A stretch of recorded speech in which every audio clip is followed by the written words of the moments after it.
Anaheim and Calgary are set to face off tomorrow in the third game of this Western Conference semis. And we got Dave Golokov on the line to help us pick this matchup. What's up, Dave? Oh, I'm doing good. How are you? Doing great. Thanks, man. Now, let's get right into this. The Ducks come into this game full of confidence, taking a 2-0 lead in this series, and they now sit at 6-0 for the playoffs after last night's shutout win.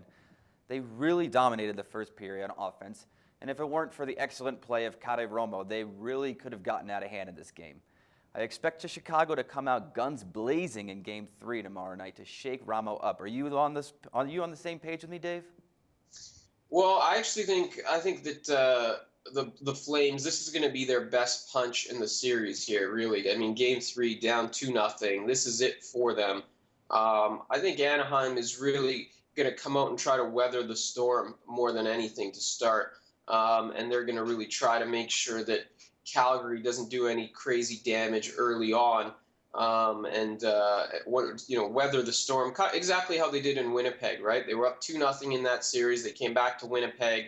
Winnipeg threw everything they had at Anaheim. They really had to fight to stay within arm's reach of Winnipeg, and eventually they pulled out a win. I don't think it's going to be as challenging in that situation. In this situation, I should say, I don't think Calgary has the same bite as Winnipeg. I don't think they're even as good as Winnipeg.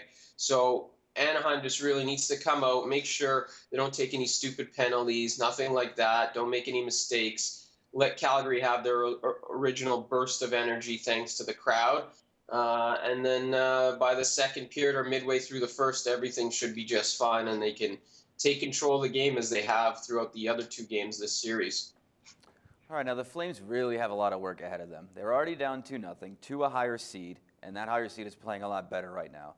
Now, the offense struggled a bit last night. Their big scorers only managing a shot here and there, and way too many penalty minutes. Is there a savior on this team, Dave, and is there time for that savior to help turn things around?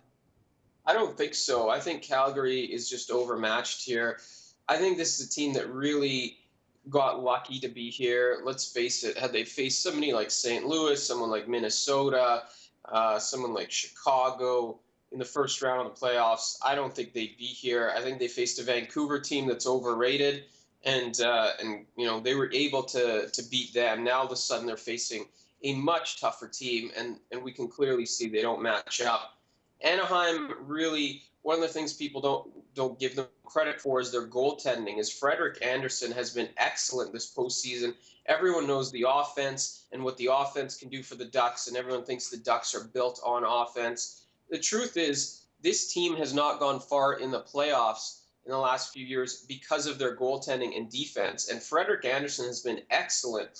Of course, he's only played Winnipeg and Calgary, but so far this postseason, he's had one game where he's allowed 4 goals, and every other game, so that would be the other 5 games, he's allowed 2 goals or less.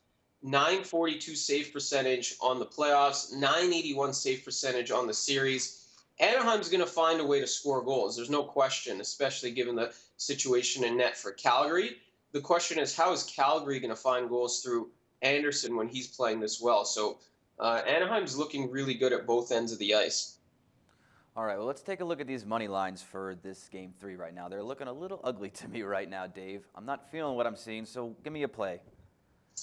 Well, I think under is the way to go. I wouldn't blame anyone for laying minus. I think it's minus 125 with Anaheim on the road. That is the BetOnline/sports betting opener. So don't be surprised if that number's way off. To be honest, it seems low. I actually think Anaheim should probably be favored about minus 140, minus 145. Considering, this doesn't make sense. They're minus 200 favorite at home. They should be favored by more on the road.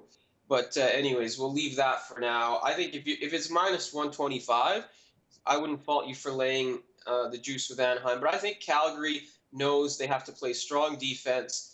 They can't outscore Anaheim. I think these games are going to be low scoring, as we saw in Game 2. We had the under in Game 2, and we nailed that. I think under in Game 3 again. Again, Anaheim's going to come out a bit conservative, in my opinion. I think their goal in the first 10 to 20 minutes of the game is just don't get behind. Don't give Calgary any momentum. And I think from there, we're going to get an under. Anaheim is playing really well at the defensive end. It's tough to see these games going over, so I think under is the play that I'll go with here.